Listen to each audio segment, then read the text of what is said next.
On the lineup today, winning without an elite quarterback, early Heisman favorites, and an NBA preview. Stick around.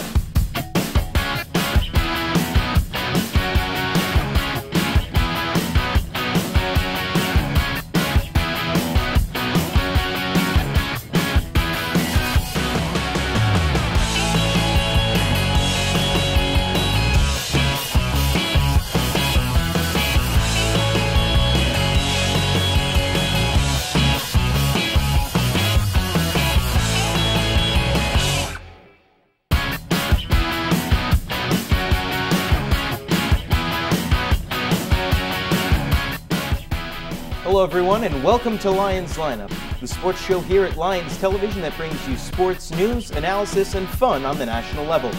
I'm Joe Vasile and I'm joined here today by Joe Caputo and Chris Drabik. Joe will talk about our first topic today, which happens to be football. As the NFL has evolved over the past decade, the persistent question that gets asked year in and year out is, can a team win without an elite quarterback? Ask Trent Dilfer and Brad Johnson, they'll tell you it has indeed been done before. In the past, dominant defenses such as the 2000 Ravens and the 2002 Bucks have been able to carry their, quote, game-managing quarterbacks to the promised land, but that style of play has begun to disappear in the league. High-powered passing attacks have begun to assert themselves as the primary way of winning games in the modern-day NFL. Ask most analysts now, they'll tell you that in this day and age, a team simply cannot win a Super Bowl without the elite play out of their quarterback. However, through the first part of this season, some high-powered rushing attacks and fierce defenses have begun challenging that theory.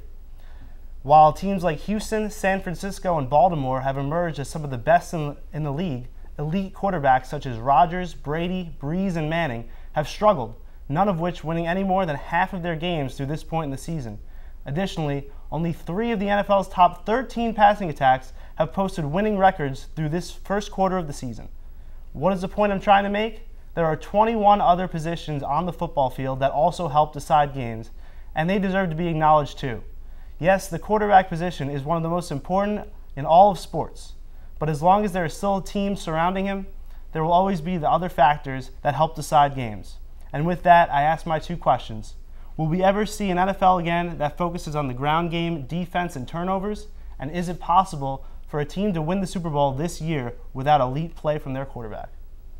Chris? Well, the first question, can we see an NFL with focusing on defense and turnovers? I think absolutely. You know, like you said, in the first quarter of the season so far, we've seen a lot of, tough defenses and running game, kind of take to the top of the NFL, and the elite quarterbacks aren't as much this year. We see guys like Matt Ryan, Joe Flacco really having good years, but not considering the elite level. So I do think that, yes, if, once I guess the rest of the NFL kind of sees that, teams are getting it done with defense and turnovers, running game, that we can go back to this ground and pound offense that'll take over the NFL. Yeah, exactly. I mean, the way the league works, it's in cycles. Yeah, I mean, you go through a phase where there's very potent running attacks. We saw that just a few years ago. But now, obviously, like you said, the league is more focused on passing.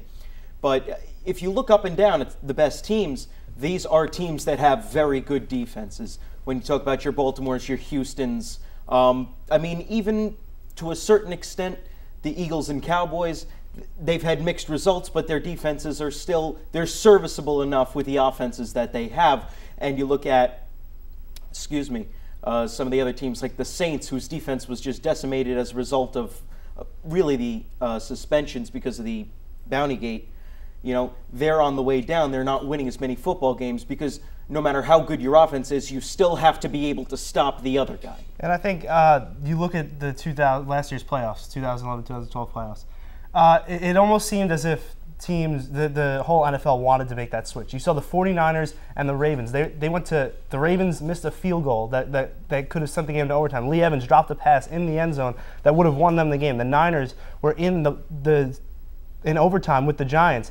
The NFL seems like it's at that point now where it could potentially make that switch back. A Niners-Ravens Super Bowl last year would have shown you that, yes, you can win without that elite NFL quarterback. So I think that end of last season coupled with the beginning of this season, I think is beginning to show you that, yes, you can indeed win a Super Bowl without an elite quarterback. Joe, I think you made a great point, though. Like you said, the NFL is in cycles. So like we see now, this high-powered offense attack, that will probably one day go back to, the tough running and defense. But at the end of the day, I think, again, later on, we're going to see it go back to the high-powered offenses.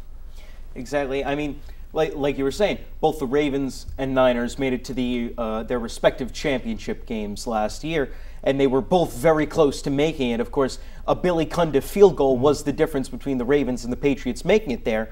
But even if you look at the Super Bowl last year, what team won? Was it the team that had the better offense? No, it was the team that had the better defense, which was the New York Giants over the New England Patriots. And the Pittsburgh Steelers, without an elite quarterback. I mean, some people may consider Roethlisberger in that group. I don't personally. But, their defense has won them those championships. The Ravens' defense has gotten them as far as they have. Same goes for the Niners' defense. And really most of the teams that have been in the Super Bowls the last couple of years have gotten there. Some, like the Saints and Colts, as a result of high-powered offenses, but very many because of their defenses. To me, what it's all coming down to and what seems to be the deciding factor now more than ever is turnovers. It's all about the turnover differential. Do not turn the ball over on offense and turn the other team over on defense. That's been the style of teams like the Ravens and the 49ers and the Texans over this past couple of years. And creativity on offense. You don't have to throw the ball in order to be creative. You look at the teams now that are running the football, they're running more end arounds, more toss, like getting guys out in space, trying to get them going. It's not all about the passing attack anymore, and I think that's the point that we're all making right now. And if you look at the last 3 Super Bowl winners, they made, the Giants, the Packers, and the Saints. You may have gotten there because of a high-powered offense, but in that very game, the Giants won because of, a big defensive stand. The Packers won because of a big Nick Collins pick six, and the year before that, Tracy Porter the interception to win the game, basically. So, like you said, offense may sell tickets, but defense in the end wins championships. All right, well, we'll be back with more in the lineup, but first we have a trivia question for you. In the race for the American League MVP award, Los Angeles outfielder Mike Trout looks to become only the 3rd rookie in MLB history to win both the Rookie of the Year and MVP in the same year. Who were the last 2 Rookies of the Year and MVP in the same year? We'll have the answer right after this.